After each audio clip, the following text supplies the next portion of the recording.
merci beaucoup d'avoir respecté votre temps de parole. Ça va, plus ou moins, mais on rentre dans les clous. Voilà, vous êtes dispatchés, c'est bien. Vous êtes entendus collectivement, c'est chouette.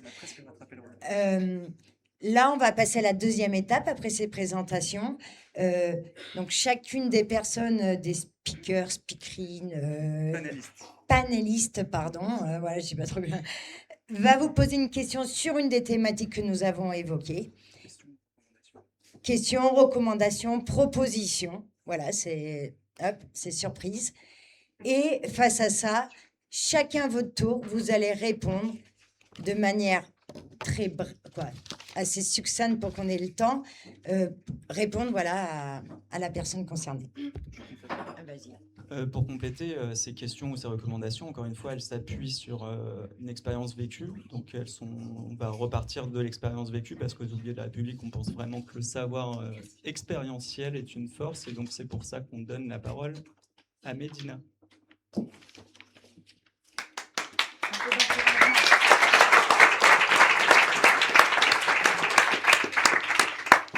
Alors du coup, moi, je vais commencer. J'ai plusieurs thèmes à aborder, donc je vais essayer d'être bref dans ce que je vais dire. Je vais commencer par la pérédance. Pour ceux qui ne connaissent pas la pérédance, c'est le fait de, par exemple, si Marie est placée en foyer et que moi je le suis aussi, on est père parce qu'on vit la même chose. Si je sors de foyer, je peux être père aidant pour elle parce que j'ai surmonté, on va dire, entre guillemets, cette étape-là de ma vie et j'y ai pris du recul. Et un intervenant père aidant, attention, ça se complique, c'est quelqu'un qui, du coup, est formé à ça, est formé à avoir pris du recul sur sa vie et accompagner les personnes dans la thématique précise. Moi, j'aimerais vraiment que la père aidant se développe un peu plus.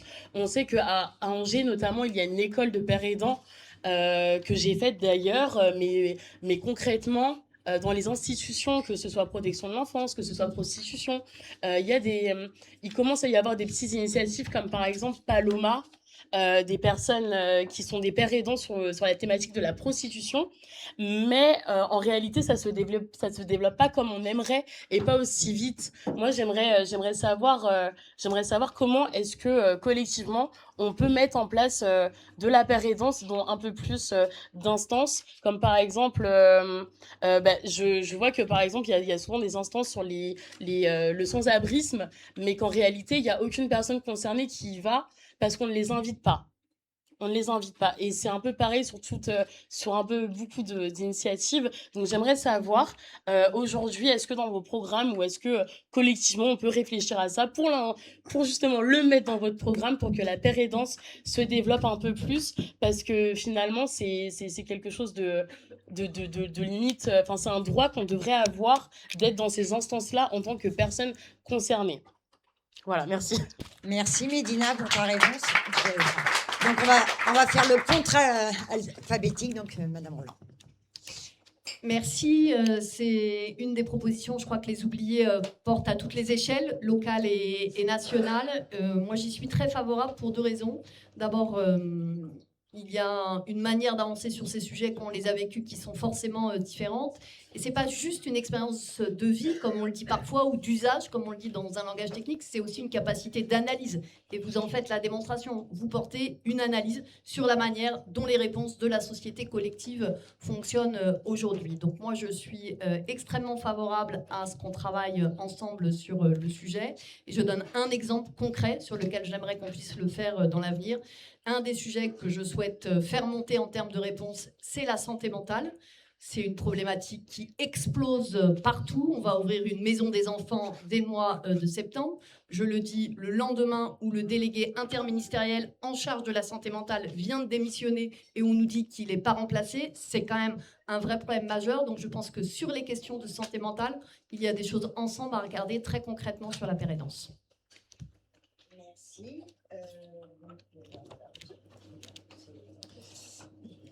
Oui, je trouve ça aussi très intéressant. Je serais ravie d'en discuter plus en amont. Effectivement, enfin, sur la pérédance, il y a aussi pour les troubles psy, il y a un clubhouse par exemple à Nantes où il y a des gens qui ont un espace de vie collective et du coup ils peuvent s'entraider à partir à se réapproprier leurs troubles et à revivre collectivement en société. J'y vois un peu un parallèle et je trouve que c'est et ça fait écho avec ce que je vous disais aussi en introduction. Donc je pense que c'est des choses vers lesquelles il faut aller davantage, parce que ça permet de gagner en autonomie aussi collectivement et d'apprendre les uns des autres. Merci. Merci. Oui, merci. Alors, j'ai découvert ce terme avec ma colistière Valérie Opelt, qui est très engagée sur ces sujets-là. On a eu un débat de le mettre d'ailleurs sous ce terme-là dans le programme. On trouvait ça un peu technique. Et effectivement, on a ce débat-là parce que ce soit sur le handicap, que ce soit sur la détection des troubles 10 ou effectivement les autres sujets que vous évoquiez, on n'avait pas, nous, évoqué la prostitution, mais je prends le point. C'est des méthodes qui marchent. Ce qui est intéressant dans ce que vous dites, c'est bien sûr, il y a des questions de moyens derrière, on se les posera, mais c'est d'abord une question de méthode. C'est effectivement qu'il y ait des pairs qui, je dirais, ont connu votre situation et qui puissent être davantage associés à la conception alors, soit de la politique publique, soit d'une politique associative. Mais en tout cas, oui, clairement favorable à ça. Merci. Non, c'est... D'accord. C'est très intéressant parce que nous sommes pour le référendum d'initiative citoyenne. Nous sommes pour la création de conseils de quartier où tous les habitants, quels qu'ils soient représentés et puissent porter à partir de 10% de quorum des questions fondamentales au conseil municipal. Nous sommes aussi pour que les personnes en situation de handicap et des instances où ils disent ce qu'ils veulent pour l'aménagement donc de l'espace, parce qu'on voit que de plus en plus les villes sont excluantes.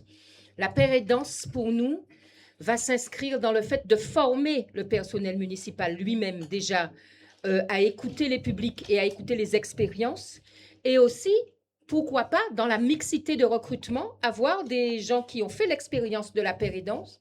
Et puis, la pérédance doit se développer. Parce que dans le milieu du handicap, bien souvent, les aidants sont là. Donc, pourquoi pas étendre ce principe à d'autres, notamment la prostitution? Parce que moi, ce que je constate lorsque je milite et que je vais à la rencontre des jeunes qui sont en situation de prostitution, c'est une prostitution d'urgence, une prostitution de besoins immédiats. Et bien souvent, on entend des politiques qui jugent moralement les gens. On n'est pas là pour juger la morale des gens, pour savoir pourquoi ils font ça ou pas. Ce n'est pas notre problème.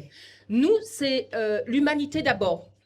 Donc, créer des lieux où les gens vont avoir la santé apportée, qu'il n'y ait pas de déserts médicaux, que tout le monde soit écouté, entendu. Il n'y a pas que le problème de santé physique, il y a le problème effectivement de santé mentale, mais il y a la santé affective et sexuelle.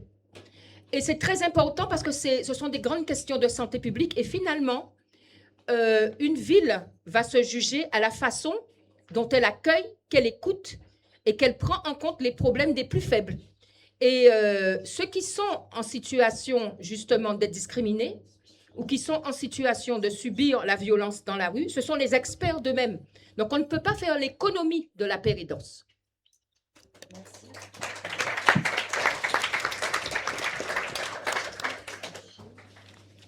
Merci Mélina pour votre question. Évidemment, ici on vous écoute parce que c'est la réalité de ce que vous avez connu. C'est la réalité de ce que vous avez subi, les violences que vous avez subies.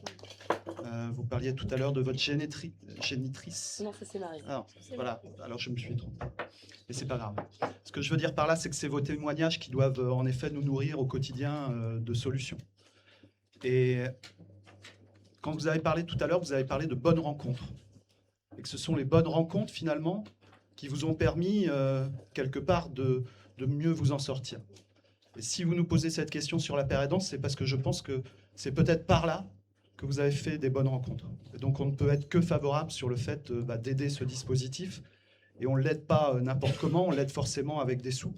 On l'aide avec des moyens, on l'aide avec des gens qui sont employés. Donc, bien évidemment, ça doit faire partie de discussions entre la ville les associations, ceux qui ont l'expérience du terrain et les moyens qu'on peut y mettre derrière. Donc nous y sommes bien évidemment favorables. Dans le cadre d'instances, puisque c'est ce que vous nous avez demandé aussi, qui pourraient se réunir de manière régulière pour vérifier finalement que ce que vous nous demandez là, ce n'est pas juste une fois tous les 6 ans, que les candidats y viennent et puis ils disent oui, on va faire ça, et puis en fait, derrière, tout n'est pas toujours bien fait. Alors souvent, on y met de la bonne volonté, mais en effet, ça prend parfois du temps. En tous les cas, ce que je peux vous dire, c'est que si on a des instances, il faut aussi de la régularité dans les rencontres, puis qu'on vérifie que ce qui a été dit précédemment, eh bien finalement, se met en place. Donc voilà, c'est aussi ce que nous proposerons dans la liste Nantes mérite mieux. Nantes mérite mieux, donc menée par Mounir Bellamiti, ils ont tous fait leur promotion, donc je me permets de la faire aussi, qui est une liste au centre. Moi, j'ai un parcours de gauche, il y a des gens qui ont d'autres parcours, mais en tout cas, les questions de solidarité, d'humanité, sont des questions fondamentales quand on est élu et quand on veut être maire de Nantes. Merci bien. Oui. Juste pour rebondir sur ça et sur tout ce que vous avez dit, ce qui me semble aussi être important, c'est au-delà de mettre des instances, c'est aussi de valoriser ce métier qui est la paire aidance, parce qu'on peut le faire bénévolement, évidemment, mais ce qui est important, c'est aussi d'être reconnu en tant que tel, avec un salaire et surtout des fiches de poste. Moi, ça fait depuis 1 an que je cherche un métier dans la paire aidance, que ce soit dans la protection de l'enfance, la santé mentale, parce que finalement, il y a pas mal de sujets dans lesquels je me retrouve. Mais honnêtement, il y a aucune place, il n'y a aucune fiche de poste qui est créée. Quand on me dit « Ah, la paire aidance », on me dit souvent soit je ne connais pas, ou soit nous, on ne va pas le développer parce qu'aujourd'hui, c'est pas ce qu'on cherche dans nos équipes. Mais ce qu'il faut savoir, c'est qu'un père aidant n'est pas là pour remplacer des psychologues, n'est pas là pour remplacer du personnel de soins, mais c'est une aide en plus qu'on devrait mobiliser de plus en plus, je trouve. Donc c'est pour ça que je voulais rebondir sur ça. Pour moi, c'est important. Donc si jamais il y a des structures qui cherchent des pères aidants, n'hésitez pas à m'appeler. N'hésitez pas à consulter mon LinkedIn. Je me fais de la pub moi aussi. Il n'y a pas de raison.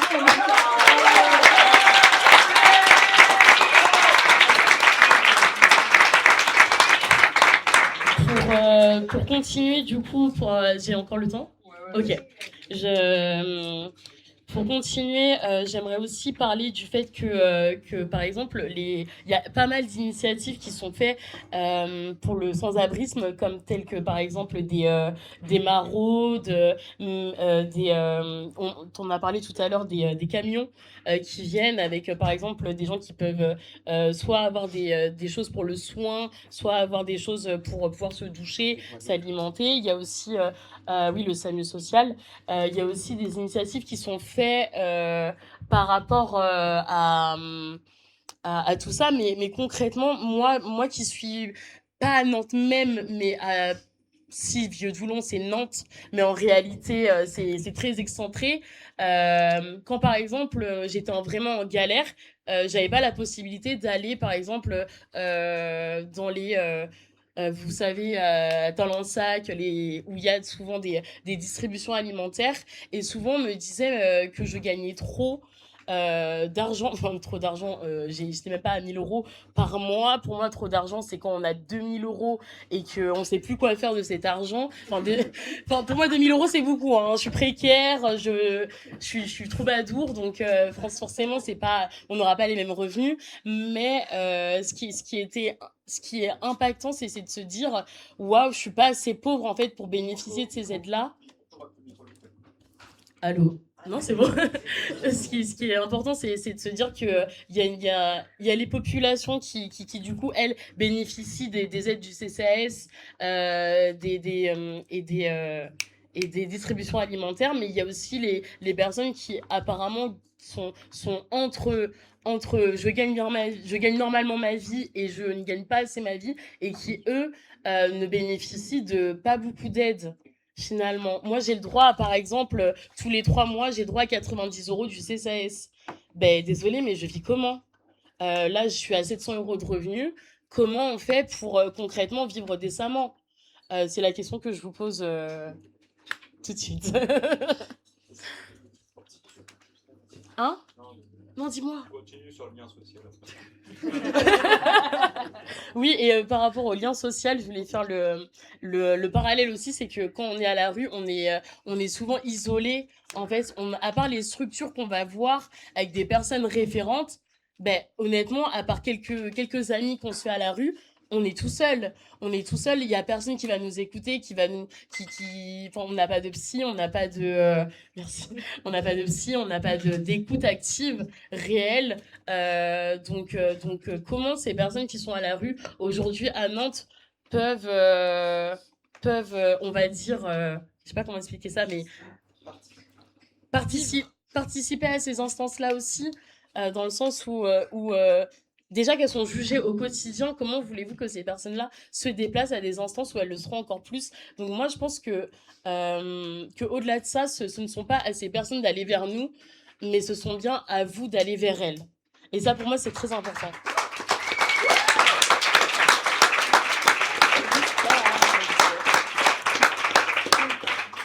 Donc ta question, si je reformule. Ouais, bah c'est un très long truc pour 2 questions. C'est du coup... C'est quoi la première question? Tu peux reformuler si tu veux.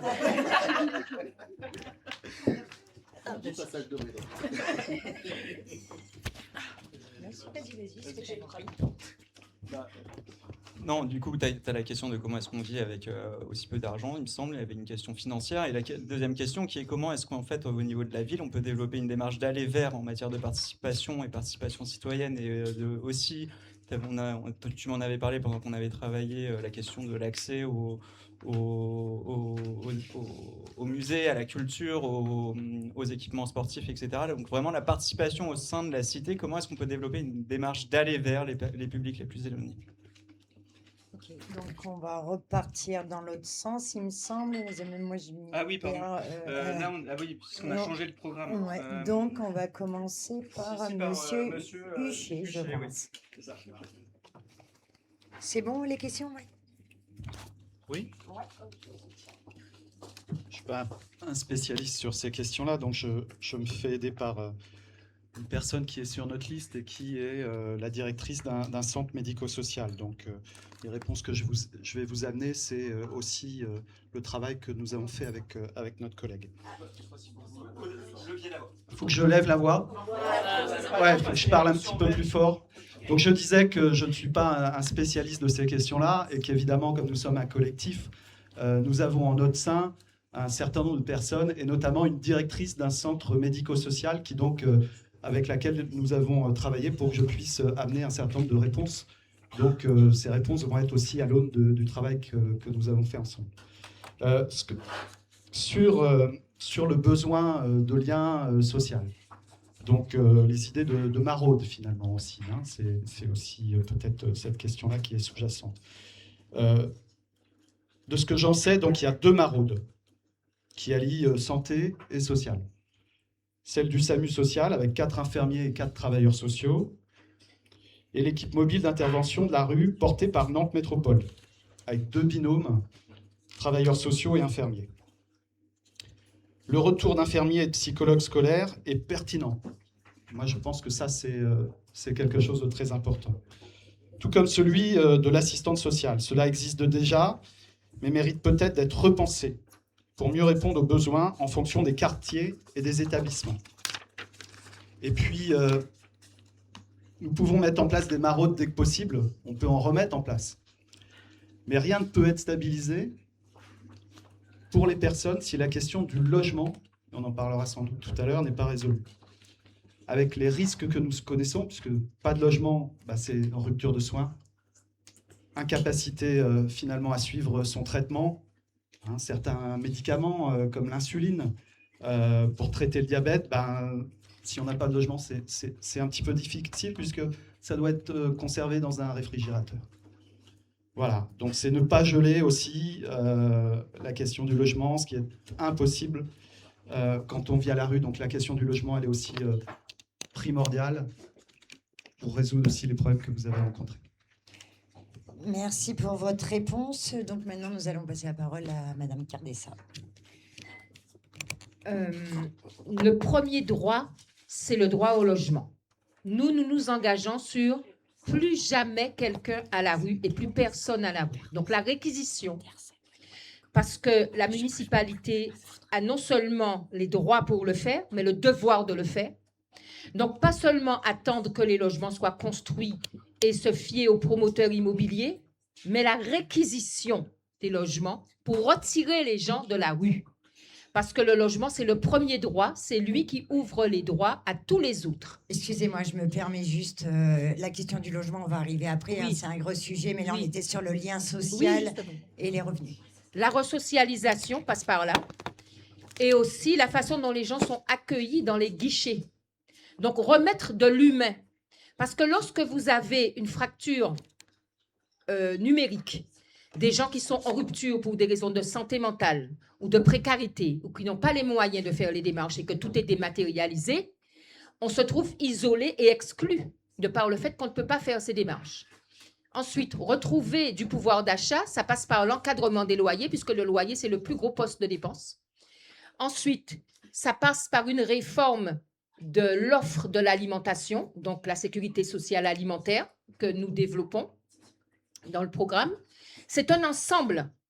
Et ensuite, plus de démocratie, donc une ville décentralisée. Ce que tu disais, tu n'avais pas accès au centre, mais ce n'est pas toi qui dois avoir accès au centre, c'est le centre qui doit aller à toi. Donc, ça veut dire une ville décentralisée où tout ne se fait pas au centre, sachant que le centre n'est ni accueillant, mais plutôt excluant. Donc, que les quartiers se développent et que, par exemple, les points d'accueil de la municipalité soient plus décentralisés et qu'il y ait tout. Ça veut dire des centres de soins, parce que pour l'instant, par exemple, au Clotoro, il y a un désert médical et il y en a plusieurs. Donc, des centres de soins avec tout ce qu'il faut pour que les gens aient accès aux soins et briser l'isolement des gens en proposant une ville archipel décentralisée pour permettre à chacun, chacune, quel que soit le quartier où il vit, d'avoir les mêmes droits et de pouvoir avoir des loisirs, de pouvoir être représenté, de pouvoir avoir des interlocuteurs et lutter contre les discriminations et pouvoir être entendu. Merci. Merci beaucoup. La parole est à Monsieur Chambon. Merci beaucoup. Dans vos témoignages du début et puis ce que vous venez de poser comme question, nous, on a envie de mettre le curseur sur les causes aussi de ces phénomènes qui font que des personnes se retrouvent à la rue. Vous avez parlé des enjeux d'alcool, il y a des enjeux d'addiction plus généraux et de drogue. Moi, j'ai un rêve, c'est qu'on mène un travail beaucoup plus courageux sur la lutte contre la consommation de drogue le plus tôt possible. Et je pense que rêver une ville sans drogue, ça permettra d'avoir moins de personnes, parce que beaucoup des personnes qui sont aujourd'hui à la rue à Nantes, il y a eu encore des faits divers récents, sont dans des parcours d'addiction extrêmement forts, avec plusieurs piliers, forcément de la prévention, ça c'est certain, dès le plus jeune âge, et puis la question du soin, on a rencontré le CHU la semaine dernière, les équipes d'addictologues, voilà, plus d'informations sur les produits, etc., et aussi sur l'alcool, bien évidemment. Et là, je pense que si on ne travaille pas cette question ainsi que celle du renforcement du rôle des parents, on a pas mal de lieux d'accueil. Excusez-moi, est-ce que vous pouvez arrêter de parler pendant que je... Merci, ce serait sympathique. Je ne parle pas quand vous parlez. Donc, d'avoir des lieux d'accueil enfants-parents qui sont des lieux aujourd'hui aidés par la ville, et je pense qu'il faut poursuivre cette politique-là, parce que c'est aussi la racine de ce que vous décrivez. Il y a des familles qui seront structurellement toujours dysfonctionnelles, mais aussi d'aider celles qui sont en difficulté à ne pas le devenir. Vous avez parlé de l'éclatement du foyer familial. Donc je crois que là-dessus, il y a un travail fabuleux qui est fait par beaucoup d'associations qu'on continuera d'accompagner de ce point de vue-là. L'autre aspect que j'aimerais, pour cette question du lien, je crois beaucoup à l'intégration et à la dignité par effectivement l'accès au travail. Vous parliez du pouvoir d'achat. Et donc j'ai interpellé, pendant cette campagne, pas mal de chefs d'entreprise et de réseaux de chefs d'entreprise sur cette question d'une alliance des entrepreneurs nantais, parce que pour l'intégration sociale. Pourquoi je vous dis ça? Parce qu'à Nantes, on parle beaucoup de RSE, et on en est fier, j'en suis fier, la responsabilité sociale et sociétale des entreprises, mais on est plus sur le E que sur le S.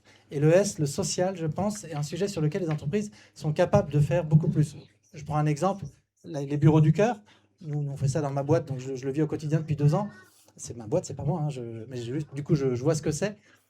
Qui permet à des personnes effectivement qui sinon seraient à la rue de profiter de nos locaux la nuit, même si c'est un peu, on en est conscient, un patch sur une jambe de bois, mais ça permet au moins de gérer une partie de l'urgence. Et je pense que sur plein de sujets, notamment l'orientation, le mentorat pour des jeunes qui ont moins d'opportunités, des bourses de stage en troisième, mais finalement qu'on prenne plus les sujets à la racine. Ça, moi, c'est la priorité que je propose. Et ensuite, bien évidemment, de donner plus la parole aux personnes, vous le disiez, que vous avez interpellé en tant qu'élu en disant « allez les voir ». Bon, bah, on ne fait pas toujours de la pub sur ce qu'on fait, et je ne le ferai pas là, mais effectivement, avant de faire des grandes déclarations, qu'on aille comprendre ce qui se passe. Moi, c'est ce que je fais actuellement sur la question, par exemple, des camps de Roms.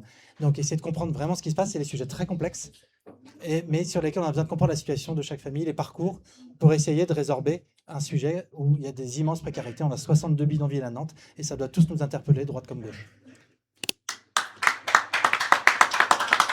Merci beaucoup. Juste une toute petite aparté. Je suis vraiment désolé pour le public. Je vous avais dit que j'allais être stalinien, mais s'il peut faire parce que vraiment pour le son, c'est vraiment très compliqué. Merci beaucoup. Et Madame Medbourg, allez-y. Pardon, mais j'entends plusieurs choses qui me choquent. Déjà sur les causes de se retrouver à la rue quand j'entends drogue, alcool. Bon, je reconnais là. Non, c'est pas ça qui a été dit. Excusez-moi. C'est pas ça qui a été dit. L'objectif vraiment... Je réponds. Non, justement, on ne répond pas au candidat, on Oui, répond j'ai à la compris. personne. Je vais répondre à la Je suis question. désolée, mais c'est la règle. On est Très pas bien, dans très un- bien. Mais j'arrive tout de suite à ma réponse. C'est important, en fait, de parler des causes. Si les causes, c'est la responsabilité individuelle des personnes qui ne sont pas capables de ne pas tomber dans l'alcoolisme ou la drogue, etc., déjà, on a un problème sur l'identification des causes. Là, j'ai entendu des personnes qui étaient à l'ASE, j'ai entendu des personnes qui ont fait des burn-out pour des conditions de travail, etc. Donc, on a un problème bien plus systémique que ça. J'ai entendu, donc, vous avez commencé par nous interpeller sur pouvoir bien s'alimenter. On vit dans une société aujourd'hui où il y a 37% des personnes qui vivent en insécurité alimentaire. Ça veut dire qu'ils ne peuvent pas régulièrement se nourrir sainement. C'est pas les ultra pauvres, c'est pas 2% de la population. Non, c'est quasiment 4 personnes sur 10. Et ça a été multiplié par 3 en 8 ans. Alors, je veux bien que tout le monde là dise on est d'accord, il faut aider les personnes dans la plus grande précarité. Mais à un moment, qui sont les responsables? Depuis qu'on a Macron au gouvernement, au pouvoir, d'accord, on a une explosion du nombre de personnes à la rue, soutenues par les politiques de droite, etc., etc.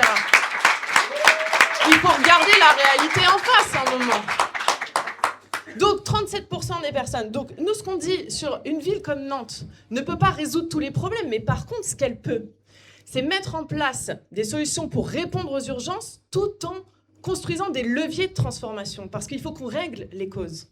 Et sur l'alimentation, une dernière chose sur les causes, l'inflation de ces dernières années, la moitié de l'inflation est due à l'augmentation des profits de l'agro-industrie et de la grande distribution. C'est pas moi qui le dis, c'est le FMI.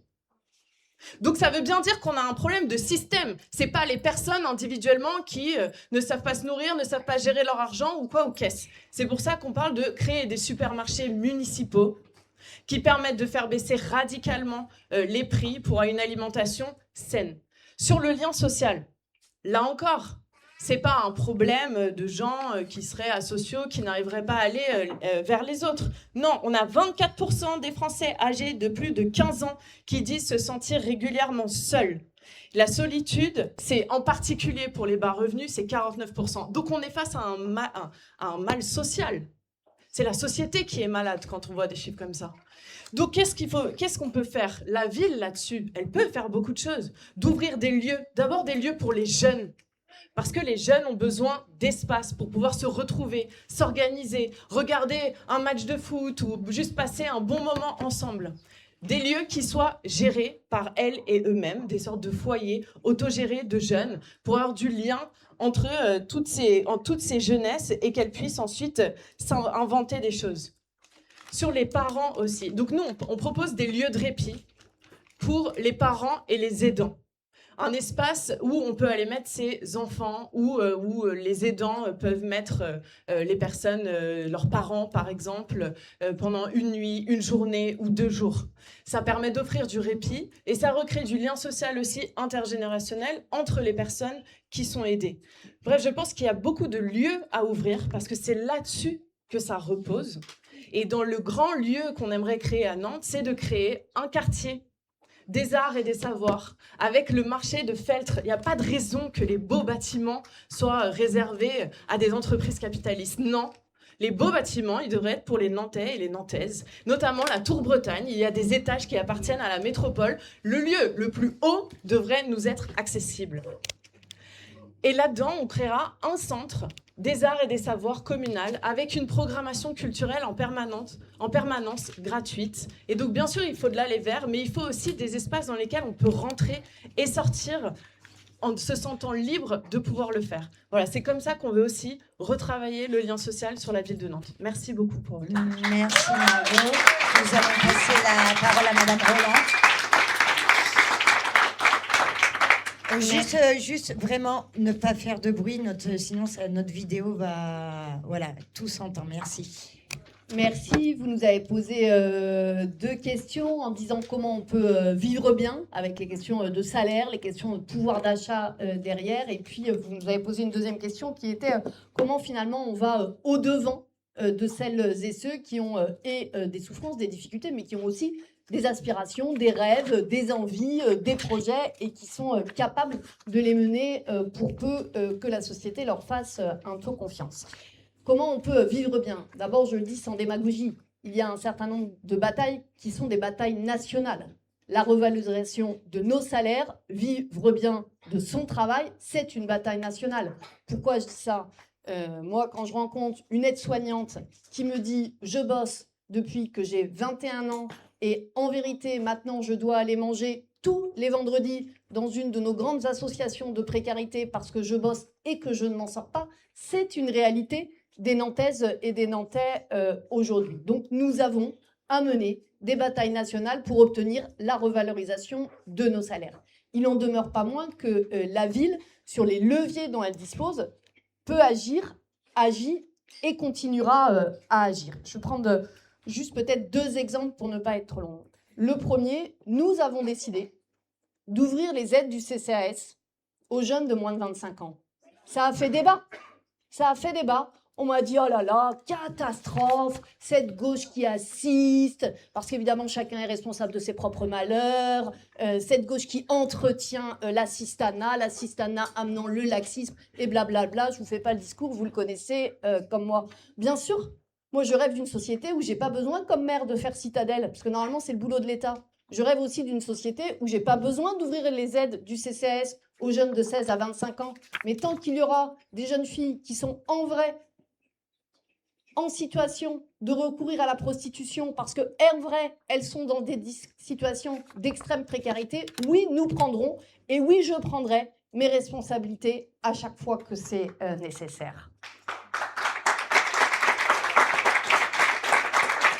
Le deuxième exemple très concret que je voudrais prendre, vous avez dit, madame, en fait, moi, je suis juste au-dessus de ceux qui ont le droit à un certain nombre de choses, et pour autant, c'est pas pour ça que la vie est simple. Donc nous, on a aussi essayé de travailler de manière très sérieuse. Alors, c'est pas bling-bling, hein, mais dans la vie de tous les jours, je peux vous garantir que ça peut changer les choses. Je vous donne 2 exemples. Quand on a retravaillé sur les tarifs de cantine, on s'est rendu compte que ceux qui étaient justement dans la situation que vous évoquez étaient ceux qui étaient le plus en difficulté. Donc, on a revu les barèmes pour qu'ils soient concernés. Quand là, dans la campagne, on dit 15 000 personnes de plus pour bénéficier de la tarification solidaire dans les transports en commun, et évidemment pas cette absurdité au passage de revenir sur la gratuité des transports en commun le week-end, parce qu'on ne peut pas dire on va vous soutenir, et puis un des actes de pouvoir d'achat qu'on a posé, hop, vouloir revenir dessus. Ça non plus, c'est pas cohérent. La politique du respect, c'est aussi la politique de la cohérence. On ne dit pas un truc à un endroit, et puis on fait l'inverse à un autre endroit, et puis quand on est en débat, on dit si, vous inquiétez pas, moi aussi je suis attentif à cela. Je pense que ces sujets méritent plus de sérieux et de considération. Sur la deuxième question, qui est celle de l'accès au droit, d'abord, il faut mener la bataille des idées. La bataille des idées, c'est que la petite musique dans le pays, entretenue à plein d'endroits, Et à tous les échelles, c'est la théorie des abus. Tous ces jeunes, tous ces gens en précarité qui abusent de nos aides, ce discours, il existe et on doit le combattre. On doit le combattre avec la plus grande force, avec le plus grand sérieux. Nous, on a mené une étude à Nantes, très sérieuse, et je le dis, il y a bien plus de non-recours au droit que d'abus de droit. Il n'y a pas de gens qui profitent des droits. C'est pas vrai. Ça fait pas plaisir. Ça fait pas plaisir quand on est en souffrance. Ça fait pas plaisir quand on est en souffrance. Le nombre de fois où j'ai entendu des Nantaises et des Nantais me dire « J'ai eu honte, Madame la maire. J'ai eu honte quand j'ai frappé à la porte des Restos du Cœur. J'ai eu honte quand je suis allée à Agnès Varda. J'ai eu honte. Et heureusement que j'ai été accueillie par des agents du service public qui m'ont écouté avec dignité, qui m'ont écouté avec respect. Heureusement que cette alliance du service public et des acteurs associatifs que je vois dans la salle font qu'à un moment, j'ai été considérée. Donc d'abord, on se bat contre la démagogie et les populistes d'où qu'ils viennent. Ensuite, on pose des sujets concrets. J'en cite 2, parce que je sens que sinon je vais être trop longue. 1, nous, on s'engage à ce que nos guichets du CCAS puissent être délocalisés dans les quartiers. On a commencé à le tester parce que vous avez raison. Pouvoir avoir une réponse à côté de chez soi, c'est indispensable. 2, on soutient les professionnels de terrain. Je donne un exemple, ça a été évoqué. Oui, nous sommes en train de mettre en place une équipe mobile avec notamment des infirmières formées au sujet de santé mentale. Je vais raconter la vérité de cette discussion, parce que ça va les salades à un moment donné. Quand j'ai posé ce sujet, on m'a dit en préfecture, Madame la maire, il y a déjà plein de choses qui existent. Bah oui, vous qui êtes dans la salle et qui vous faites toutes les maraudes, vous savez qu'il y a plein de choses qui existent. Quand je dis oui, mais on n'a pas assez d'infirmiers spécialisés sur les sujets santé mentale. On me dit si, vraiment, il y a assez de choses. Je dis non, on a des coordonnateurs de coordonnateurs qui eux-mêmes coordonnent les coordinateurs qui coordonnent les autres coordinateurs. Ce dont on a besoin, c'est de gens formés qui sachent comment s'adresser à la personne qui est dans la rue, qui est en errance, qui peut avoir des problématiques de santé mentale, qui peut avoir des problématiques d'addiction. Donc ça, c'est un engagement que nous prenons et que nous allons mettre en œuvre très concrètement. Je finis. La ville de Nantes finance ou cofinance chaque soir 1600 places d'hébergement. Dans la loi française, cette compétence est la compétence de l'État. C'est un scandale que l'ensemble des enfants de ce pays ne soient pas mis à l'abri chaque soir. Parce qu'un enfant, qu'il soit sans papier ou qu'il ne soit pas sans papier, est d'abord un enfant. Et là aussi, j'appelle à la mobilisation de toutes les énergies.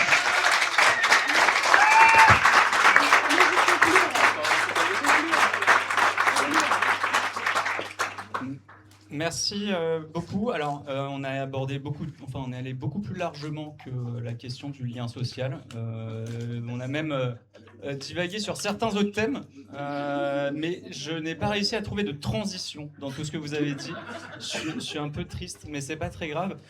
Du coup, on remercie beaucoup Médina, on remercie les candidats et candidates sur leurs réponses.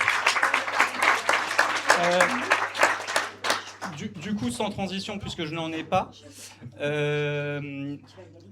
Merci Médina.